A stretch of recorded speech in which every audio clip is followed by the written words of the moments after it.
Dewan Hakim yang saya muliakan,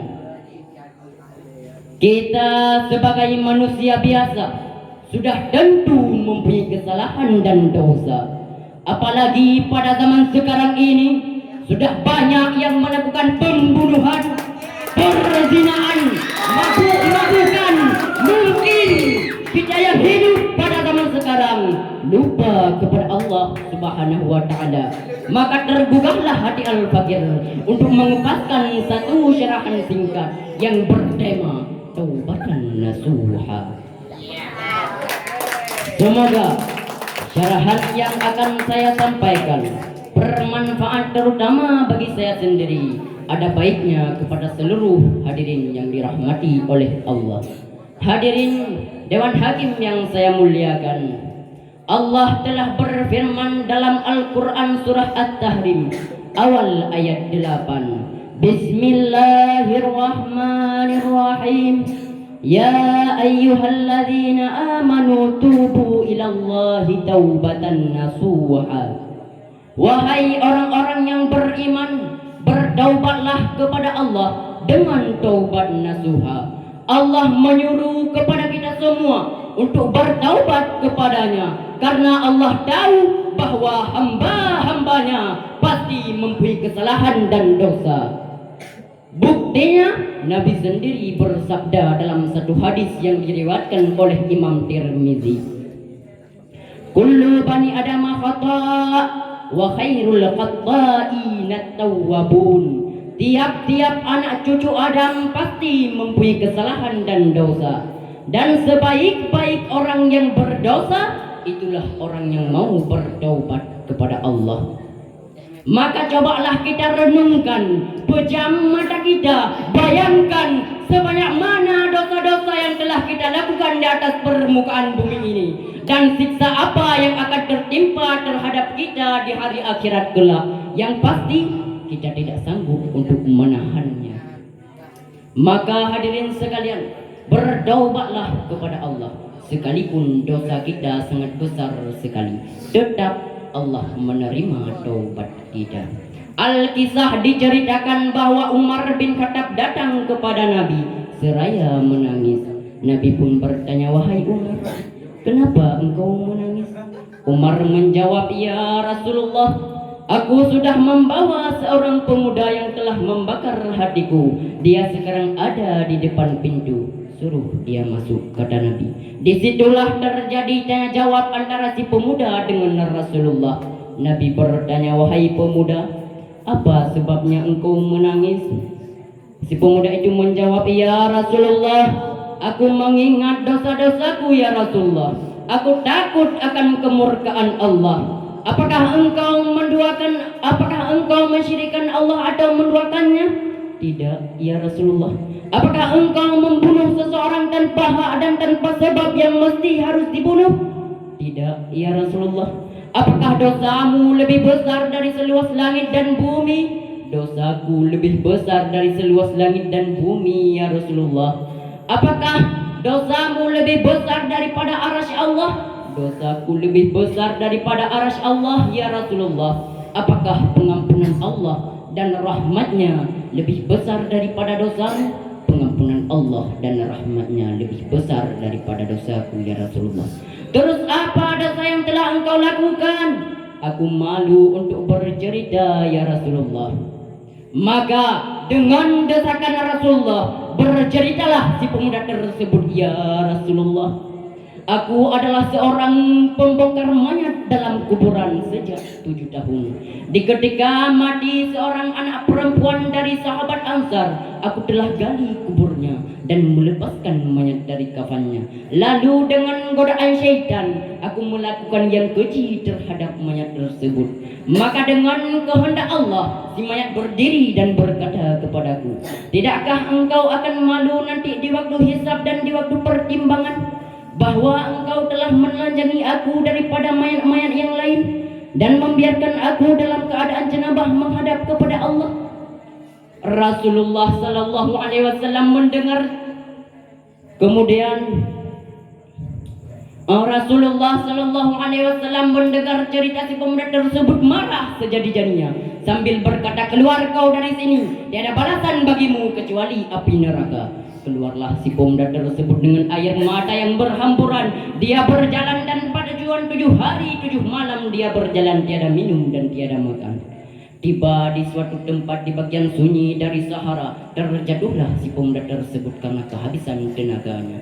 Dan dia berkata, ya Tuhanku, aku adalah hambamu yang berdosa. Sudah ku datang kepada Rasulmu untuk memohon syafaatnya. Akan tetapi setelah Rasulmu mendengarkan cerita dosaku, Rasulmu mengusirkan aku dari tempatnya. Sekarang tiada lain tempatku memohon ampun kecuali bagimu. Jikalau engkau enggan memaafkan aku, maka turunlah api neraka dari sisimu sekarang juga.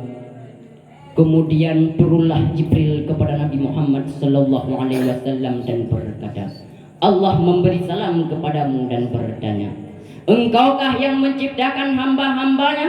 Nabi menjawab, bahkan Allah lah yang menciptakan aku dan hamba-hambanya. Engkaukah yang menerima taubat hamba-hambanya? Allah lah yang menerima taubat hamba-hambanya jikalau mereka mau bertaubat. Jibril meneruskan pesan Tuhannya kepada Nabi Muhammad sallallahu alaihi wasallam.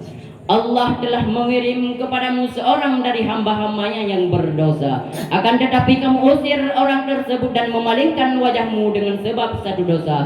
Maka bagaimanakah kelak mereka-mereka yang datang membawa dosa sebesar gunung-gunung dan seluas lautan? Engkau adalah Rasulku yang kuutus sebagai rahmat bagi seluruh alam. Maka bersyafaatlah kepada mereka yang berdosa dan ampunilah hambaku ini, karena sesungguhnya aku telah menerima taubatnya.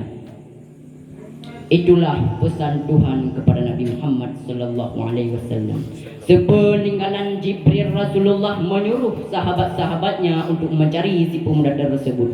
Setelah ditemukan, langsung Rasulullah memberitahu bahwa Allah telah menerima taubatnya. Lihatlah hadirin sekalian, bagaimana dosa si pemuda tersebut. Rasulullah sallallahu alaihi wasallam mendengarnya saja marah. Akan tetapi hadirin sekalian, Allah Subhanahu wa taala yang Maha Rahim, Maha Rahman, Maha Ghafur, Allah tetap menerima taubat hamba-hambanya jikalau mereka mau bertaubat dengan sebenar-benarnya taubat. Kesempurnaan taubat ada 8 perkara. Yang pertama, menyesali dosa-dosa yang pernah dia lakukan. Yang kedua, menjazam dalam hati tidak akan mengulanginya lagi. Dan yang ketiga, menunaikan fardu-fardu yang pernah dia tinggalkan. Dan yang keempat, mengembalikan hak orang lain yang pernah diambilnya dengan secara kezaliman. Yang kelima, meminta maaf kepada orang-orang yang pernah dia sakiti. Yang keenam, melatih diri untuk berbuat taat kepada Allah Subhanahu wa taala. Yang ketujuh, merasakan pahitnya beribadah sebagaimana dia telah rasakan manisnya bermaksiat. Yang kedelapan, menjaga makan dan minumnya daripada yang diharamkan oleh Allah Subhanahu wa taala. Hadirin Dewan Hakim yang saya muliakan, maka bertaubatlah selagi ada kesempatan. Karena Nabi pernah bersabda dalam satu hadis, innallaha yaqbalu taubata minal abdi ma lam yugharrir qabla taubatihi. Sesungguhnya Allah Ta'ala menerima taubat hamba-hambanya selama ia belum berada dalam keadaan sakaratul maut. Maka janganlah kita menunda-nunda taubat kepada Allah, karena memang kita ini masih muda-muda, tubuh kita masih kuat sekali, rambut kita tidak ada yang putih satupun. Akan tetapi belum tentu umur kita masih panjang. Bisa-bisa saja esok hari kita tidak ada lagi di atas permukaan bumi ini. Maka bertaubatlah sebelum malaikat maut mencabut nyawa kita, karena kita tidak tahu kapan kita mati. Hadirin Dewan Hakim yang saya muliakan, Nabi pernah bersabda dalam hadis yang lain yang diriwayatkan oleh Imam Muslim, ya ayyuhalladzina amanu tubu ilallah fa inni atubu ilaihi fil yaumi mi'ati marratan. Wahai sekalian manusia, bertaubatlah kepada Allah, karena sesungguhnya aku pun, kata Nabi, bertaubat kepadanya sehari 100 kali. Lihatlah Nabi kita yang sudah terjamin masuk surganya Allah. Nabi kita tidak pernah melakukan dosa, akan tetapi Nabi kita beristighfar memohon ampun kepada Allah dalam sehari 100 kali. Lah kita yang belum tentu masuk surganya Allah nanti di hari akhirat kelak, dan tidak pasti akan selamat iman kita di waktu sakaratul maut nanti, dan dosa kita pun tidak sanggup kita hitungkan lagi. Maka sangat patutlah bagi kita untuk bertaubat kepadanya.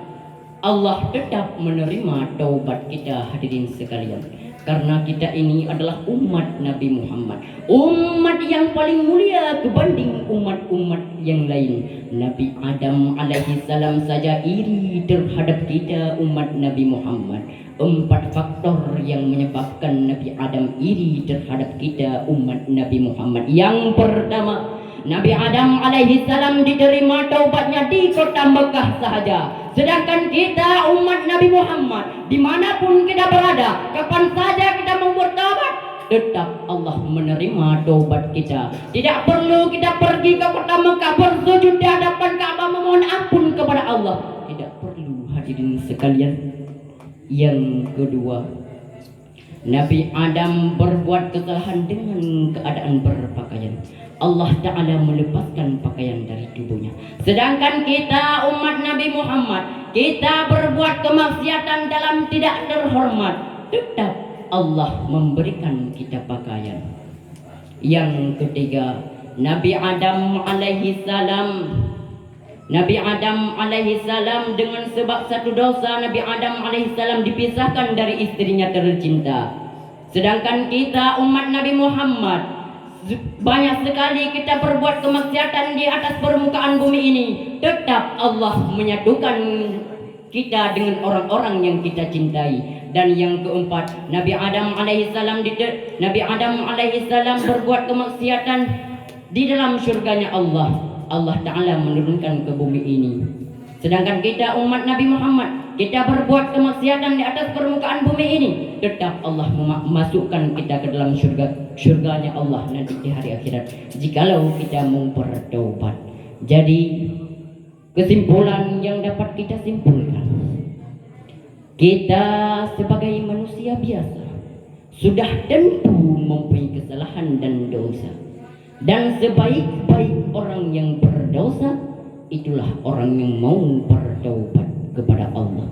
Maka bertaubatlah, sekalipun dosa kita besar sekali, tetap Allah menerima taubat kita, jikalau kita mau bertaubat dengan sebenar-benarnya taubat. Kesempurnaan taubat ada 8 perkara. Yang pertama, menyesali dosa-dosa yang pernah dia lakukan. Yang kedua, mengjazam dalam hati tidak akan mengulanginya lagi. Dan yang ketiga, menunaikan fardu-fardu yang pernah dia tinggalkan. Dan yang keempat, mengembalikan hak-hak orang lain yang pernah diambilnya dengan secara kezaliman. Dan yang kelima, meminta maaf kepada orang-orang yang pernah dia sakiti. Dan yang